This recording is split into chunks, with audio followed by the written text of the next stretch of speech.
tous, nous sommes ici au salon Experimenta à Grenoble. Nous allons vous présenter une interview de Stéphane Bonnard. Nous sommes 3 lycéennes. Je suis Estelle, voici Emma et voici Léane. Je vous laisse avec ma collègue Léane. Alors pour commencer, pouvez-vous nous faire une petite présentation du projet et de votre compagnie ? Oui, alors Complex Capharnaüm, c'est une compagnie qui existe depuis une vingtaine d'années, qui fait des spectacles dans la rue, dans l'espace public, avec une particularité de rester longtemps à l'endroit où on va faire le spectacle pour rencontrer les habitants avant de faire notre spectacle. Les spectacles s'écrivent à partir de la ville où on est, en fait. C'est un peu ça le principe, et après on travaille avec des projections vidéo, on fait des interviews avec les gens qu'on va projeter sur les murs de la ville. Ça, c'est un peu la base du projet.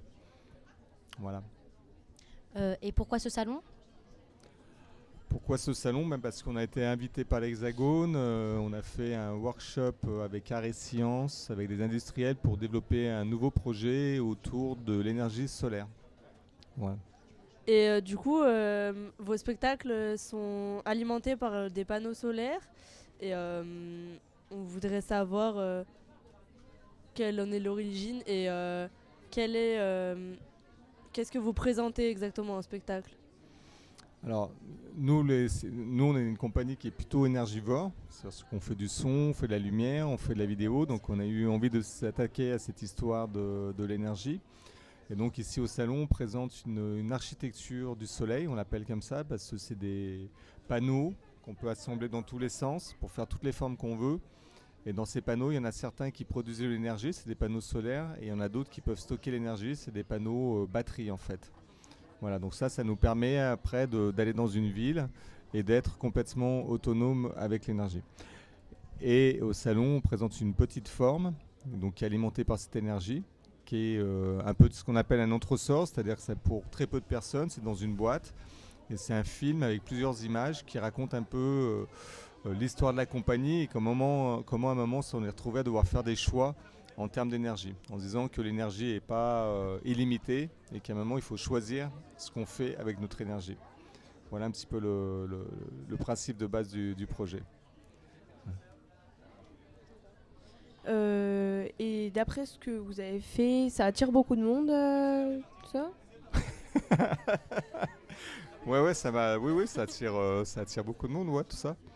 Non, ça va, ça se passe bien. Je crois que l'expérience dans la petite boîte marche bien. Ce qui est marrant quand tu as une boîte, c'est que les gens se demandent vraiment ce qui se passe à l'intérieur. Ils sentent qu'il se passe quelque chose sans savoir quoi. Et donc, une fois qu'ils sont dedans, voilà. Donc oui, ça se passe bien. Il y a plein de monde dans ce salon, non ? Ouais. D'où vient l'origine de ce projet et qui en a eu l'idée ? Et oui, voilà.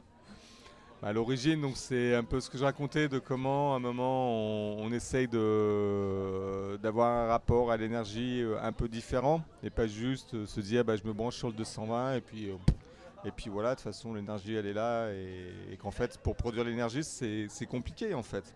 Tu vois une centrale nucléaire c'est quand même quelque chose de complètement dingue, il faut 30 ans pour la démonter, enfin produire l'énergie, produire l'électricité c'est vraiment très très compliqué. Nous, on ne s'en rend pas compte, on appuie sur le bouton, c'est là, c'est magique, tout passe. Donc c'était de se confronter à cette question de qu'est-ce que ça veut dire produire de l'énergie. Se rendre compte que c'est laborieux et de partager cette expérience un peu laborieuse avec le spectateur. Après, qui a eu l'idée, à Complex, on est plutôt un collectif.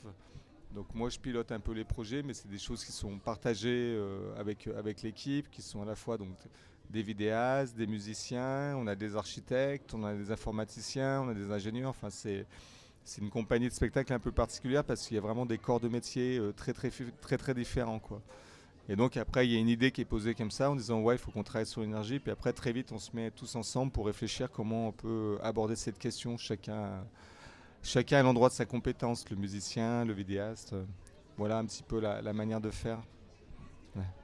Donc avec ce projet, où est-ce que vous placez vos structures pour faire vos spectacles ? Alors nos structures, on les place là où on nous propose de les placer très souvent, parce qu'après il y a un rapport, c'est des spectacles, c'est-à-dire que c'est des œuvres qu'on vend. Donc à un moment, il faut trouver des personnes qui se disent oui, je suis intéressé. Tous les gens qui sont sur ce projet, ils sont payés quand ils le font. Donc il faut trouver des gens qui disent oui, ça m'intéresse et venez là. Donc ça peut vraiment être tout type de lieu. On intervient aussi bien dans des très grandes villes. On a joué à Paris, en plein centre de Paris. Là, bientôt, on va faire un projet au fin fond des Baronnies, qui est dans le sud de la Drôme, et où là, on va aller dans des villages qui font 50 habitants. Donc en fait, on n'a pas... c'est vraiment plutôt les propositions qu'on peut avoir autour de ce projet qui font les endroits où on va, quoi. Est-ce que vous avez des précisions sur sur ce que c'est le spectacle de rue? Parce que je pense pas que tout le monde sache exactement ce que c'est. Alors là, il va nous falloir plus de 10 minutes pour répondre. Mais très, très rapidement, le spectacle de rue, c'est des interventions qui se passent dans la ville. Voilà. Le point de départ du spectacle de rue, il y a une phrase qui dit on s'est mis dehors parce qu'il fait froid à l'intérieur. Dit autrement que le théâtre tel qu'il est conçu aujourd'hui, c'est une relation au spectacle, à l'œuvre qui est particulière. Tu es assis dans un siège face à une œuvre et puis voilà, tu bouges pas et c'est comme ça. C'est une chose qui existe, qui a sa valeur. L'intervention urbaine, elle propose souvent des relations à l'œuvre, au spectacle différentes. Parce que les spectateurs sont debout, qui peuvent bouger. Nous, il y a quelque chose d'un peu interactif dans ce qu'on propose. Enfin voilà, il y a vraiment... Et puis c'est l'idée de mettre l'art au cœur de la ville, là où sont les habitants. Et pas dans un lieu qui est fermé, où du coup, il faut que ce soit les gens qui se disent « Tiens, je vais aller voir un spectacle, je vais acheter ma place, etc. » L'idée première de l'intervention urbaine, c'est de se dire on se met là où sont les gens, enfin la ville, là où se passent les choses, quoi. C'est bien dans la ville que se passent les choses, quoi. Donc ça, c'est vraiment l'idée première. Après, ça prend des formes très différentes. Quand on pense spectacle de rue, souvent on pense jonglage. Alors ça, c'est vraiment une forme, mais qui est quand même assez ancienne. Nous, ce qu'on fait, c'est une intervention de rue aussi. Il y a des choses très très grosses, monumentales, il y a des choses très petites, il y a des choses qui se font au casque, il y a des choses qui se font en marchant. Enfin, il y a vraiment des propositions très très très différentes, quoi. Mais le point de départ, c'est comment ça s'inscrit dans la ville, quoi.